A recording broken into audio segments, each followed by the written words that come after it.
In 2001, archaeologists in Vilnius, Lithuania, opened a mass grave. Inside were 3,000 soldiers, wearing French imperial uniforms.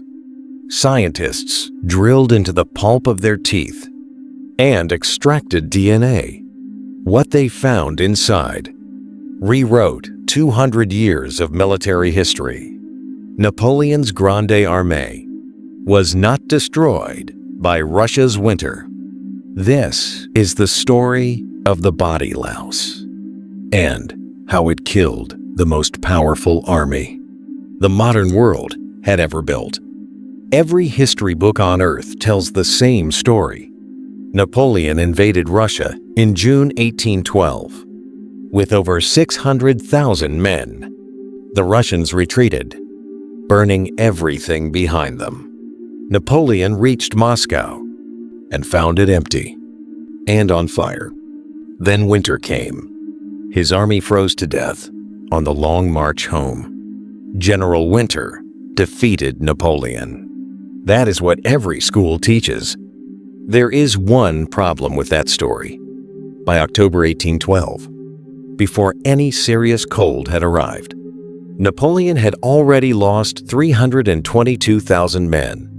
The first killing frost in Moscow came on November 7th. Over 300,000 soldiers were already dead, missing, or unable to fight. Before that date, where did they go? The cold had not arrived yet. Hold that number, 322,000. We will come back to it. The body louse is called Pediculus humanus corporis. It is 2 to 3 millimeters long. It does not live on skin. It lives in the seams of clothing. It feeds on human blood every 4 to 5 hours. A single louse can lay 300 eggs in its lifetime. A heavily infested soldier carried up to 30,000 lice in his uniform. The louse itself is not the killer. What lives inside it is. Inside the louse's gut lives a bacterium, Rickettsia prowazekii. When a louse bites, it also defecates on the skin. When the soldier scratches, that infected feces enters the wound. Within 10 to 14 days, the victim develops a fever of 40 degrees Celsius. A spotted red rash spreads across the chest and abdomen. The brain swells. Without treatment, between 10 and 40% of infected people die. Now think about what this means. Inside a marching army of 400,000 men, one infested soldier arrives at a shared camp. He sleeps pressed against the men beside him. By morning, lice have transferred to his neighbors. By the end of the week, a single tent carries thousands of infected insects. By the end of the month, an entire regiment. This is not disease spreading slowly. This is an explosion. Typhus does not walk through an army. It runs. And in June of 1812, it was already running. Napoleon's Grande Armée crossed into Russia. On June 24th, 1812, it was the largest invasion force in European history. 422,000 combat troops. These men marched through summer heat, sleeping pressed together. In shared tents, they had not bathed in weeks. Their wool uniforms were already infested before they crossed the border. Polish campaign records from 1807 showed typhus had swept through French forces there. Napoleon KNEW disease had cost him men before. In Egypt in 1798, plague had gutted his army, but he marched anyway. Because in 1812, no one knew what a body louse actually did. The germ theory of disease would not exist for another 50 years. Military surgeons blamed illness on bad air and moral weakness. No one thought to look at the seams of a soldier's shirt. In the first 6 weeks of the campaign, 80,000 men were already hospitalized with fever. Napoleon's marshals assumed these men would recover. They did not understand that every sick man was delivering lice to the healthy men beside him. If you're learning something new here, hit like and subscribe. This is exactly what Beast Tales is built for. By July 1812, the Grande Armée had shrunk from 422,000 to 375,000. Not from battle. No major engagement had yet taken place. By August, it was 320,000. The men who were dying were not dying quickly. Typhus does not offer a fast death. It burns you over 10 days, sometimes 3 weeks. You run a fever of 40 degrees. In the middle of a summer campaign, your skin breaks out in red spots, from your throat to your stomach. Your mind begins to drift. Soldiers who had marched thousands of miles suddenly could not remember where they were. They hallucinated. They wandered. They lay down in fields and did not get up.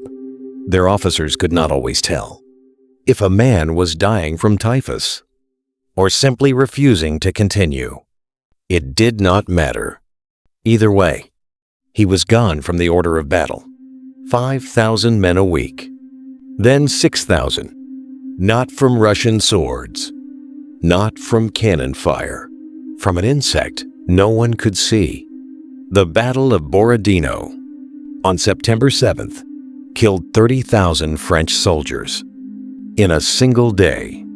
It was the bloodiest day of the Napoleonic Wars, and yet it accounted for less than 10% of total French losses that campaign. Napoleon entered Moscow on September 14th with fewer than 100,000 combat-effective men. He had started with 422,000. He had lost 322,000 before the real winter began. Inside Moscow, the situation worsened. Soldiers looted abandoned houses and brought new infestations back to camp. Men slept pressed against each other on stone floors, crawling with lice. The sick could not be separated from the healthy. There were no facilities to contain the spread. When Napoleon ordered the retreat on October 19th, his army was already a ghost of itself.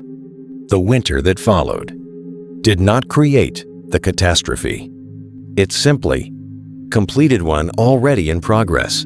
Most history books focus on Napoleon's tactical mistakes. He extended his supply lines too far. He underestimated Russian resolve. He waited too long in Moscow. But what they never mention is what the 2001 Vilnius excavation actually found. Archaeologists tested the tooth pulp of 35 individual soldiers. Rickettsia prowazekii, the typhus bacterium, appeared in 29% of the samples. A second louse-borne pathogen, Bartonella quintana, was also present in multiple specimens. These soldiers had not died of cold. They had died of what was living in their clothes. Here is the detail that changes everything. Napoleon had already solved this problem once before. During the Egyptian campaign of 1798, he established sanitation protocols, regular clothing changes, delousing procedures, isolated sick tents. Those protocols were never transferred to the planning of the Russian campaign. The logistics of feeding 422,000 men across 1,000 miles of Russian plain consumed every resource. No one budgeted for soap. An empire fell because no one budgeted for soap. The Vilnius team published its findings. In the Journal of Infectious Diseases, in 2006, it was the first molecular confirmation that lice, not cold, were Napoleon's primary executioner. Military medicine changed permanently after 1812. Prussia, Austria, and eventually France introduced mandatory delousing checkpoints. After that campaign, the lesson was learned, but it took another full century to fully apply it. In World War I, typhus killed more soldiers in the Eastern European theater than artillery did. In World War II, the Allies dusted arriving troops with DDT powder as standard delousing protocol. That procedure was a direct descendant of the lesson Napoleon never learned. Now consider what it means that this truth took 200 years to confirm. Napoleon died in 1821. For 8 decades after his death, historians debated the Russian campaign. They wrote books. They built theories. They argued about strategy, about tactics, about weather. Not one of them said, "Look at the insects."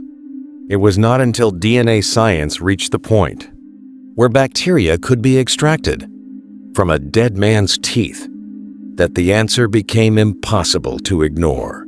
200 years of wrong answers ended in a Lithuanian laboratory. But here is what truly haunts this story.